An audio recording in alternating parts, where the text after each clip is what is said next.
Du 4 au 7 septembre prochain, un événement majeur du Twitch Game français revient pour sa 9e édition, je parle bien sûr du The Event. Pour ceux qui ne connaissent pas, le The Event, c'est le plus gros événement caritatif régulier dans le milieu du streaming français. Chaque année, des dizaines de créateurs de contenu de tous bords différents se rassemblent pour créer du contenu et récolter des dons en faveur d'une ou de plusieurs associations. Et cette année, parmi les associations qui recevront les dons, il y a la Ligue contre le cancer. C'est trop bien en vrai. Oui mais voilà, côté participants, il y a une personne dont la venue fait un petit peu débat. Et oui, je sais que c'est le cas à peu près chaque année, mais là, vous allez voir, c'est quand même un peu différent. Cette personne, c'est Denis Masseglia, député de la 5e circonscription du Maine-et-Loire. Cet homme politique de 44 ans a été élu en 2017 sous la bannière LREM, puis en 2022 sous l'étiquette Ensemble pour la République. Et à côté de ses travaux à l'Assemblée, le député tient aussi une chaîne Twitch, qui cumule quand même 2000 abonnés, sur laquelle il fait principalement du react politique.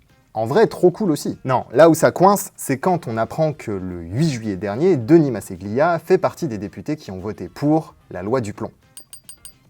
Alors, je ne vais pas vous raconter tout le texte de cette loi, mais par contre, un des points qui fait pas mal débat, c'est la réintroduction d'un insecticide néonicotinoïde nommé l'acétamipride. Et ce pesticide, il a été interdit en 2018 pour la simple et bonne raison qu'il serait cancérigène. Vous captez l'ironie ?